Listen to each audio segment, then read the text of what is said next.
Здравейте от Казино Принцес. При мен е Йордан Митренцов, който се завърна от Unibet Лондон с голяма печалба и с голяма награда. Той стана втори в Unibet Лондон. Здравей, Данчо. Ще ни разкажеш ли малко повече за това, какво се случи в Лондон? В Лондон беше доста добър турнир. Събраха се 300 и... не знам всъщност колко човека, да. Аз съм много доволен как играх. На финалната маса стигнахме 3 българи, което за първи път се случва на турнир в Европа. И просто усещането беше невероятно, когато взехме флага и го донесохме на масата. За съжаление не можахме да преберем купата, но се надяваме това да се случи съвсем скоро в следващите турнири. Просто беше едно невероятно изживяване. Всички играха много добре. Симо игра невероятно на този турнир.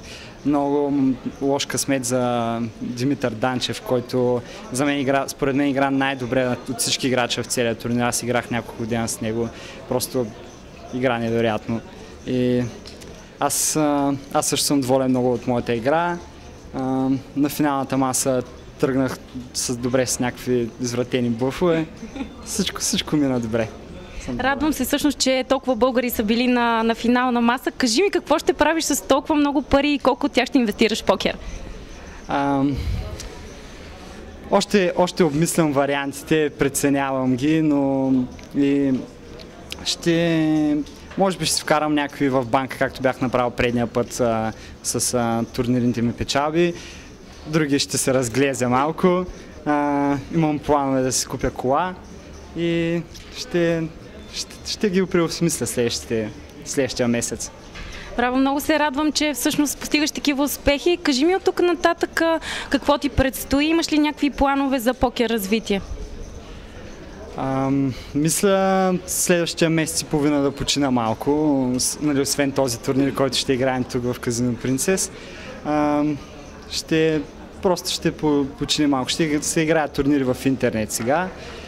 И очакваме, съвсем скоро ще запазим аз и моите приятели един апартамент в Вегас и ще ходим там за 2 месеца и половина. Мислим да играем повечето турнири от световните серии. Да. И там се надяваме да направим някакви успехи, доста по-големи. Ще ви стискаме палци и освен много късмет и много успех на турнира да ти пожелая, това е. Благодаря. И аз благодаря.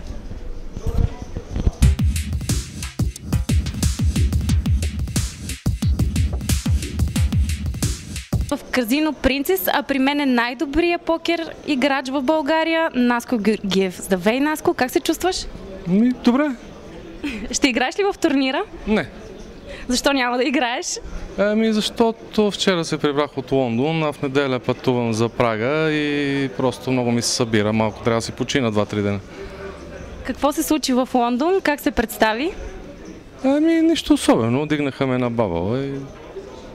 Много неприятно. Случва се на всеки. Дори на най-добрия покер играч? Да, дори на най-добрите се случва. Какво друго да попитаме най-добрия покер играч в България, освен какво му предстои от тук нататък и кой е следващия турнир, в който ще участва? EPT в Прага. Пак пътувам тази неделя и това ще ми е последният турнир за годината. Много късмет и много успех ти пожелавам. Благодаря ви.